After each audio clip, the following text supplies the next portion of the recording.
वजीर आजम नरेंद्र मोदी आज कोलकाता के चितरंजन नेशनल कैंसर इंस्टीट्यूट के दूसरे कैंपस का इफ्तिताह करेंगे। वीडियो कॉन्फ्रेंसिंग के जरिए वो CNCI के दूसरे कैंपस का इफ्तिताह करेंगे। ये कैंपस 530 करोड़ रुपए की लागत से तामीर किया जा रहा है। 460 बेड वाला कैंपस जामिया कैंसर यूनिट है, जो कैंसर की तशखीस, टेस्ट, इलाज और देखभाल की जदीद सहूलत से लैस है। ये कैंपस एक एडवांस कैंसर रिसर्च यूनिट के तौर पर भी काम करेगा और कैंसर के मरीजों और खास तौर से मशरक़ी और शुमाल मशरक़ी हिस्सों के मरीजों को जामिया देखभाल की सहूलत फराहम करेगा।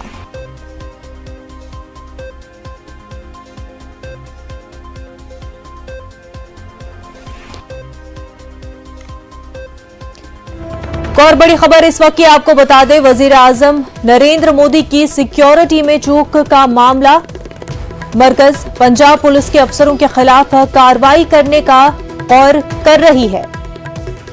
SPG एक्ट के सेक्शन 14 के तहत कार्रवाई करने पर गौर किया जा रहा है। तो बड़ी खबर आपको बता रहे हैं, वजीर आजम की सिक्योरिटी में हुई चूक के हवाले से मरकज पंजाब पुलिस के अफसरों के खिलाफ कार्रवाई करने पर गौर कर रहा है। SPG एक्ट के सेक्शन 14 के तहत कार्रवाई करने पर मरकज गौर कर रहा है। वहीं इस मामले को लेकर के सुप्रीम कोर्ट में 10:30 बजे समाअत भी होनी है। आपको बता दें कि मरकज पंजाब पुलिस के अफसरों के खिलाफ कार्रवाई करने पर गौर कर रहा है।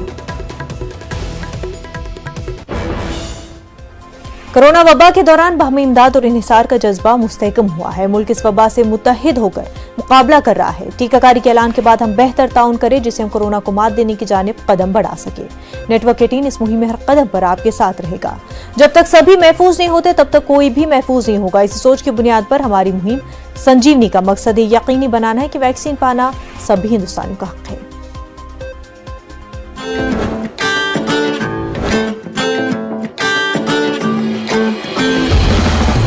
टीका लगा, टीका लगा, टीका टीका टीका टीका।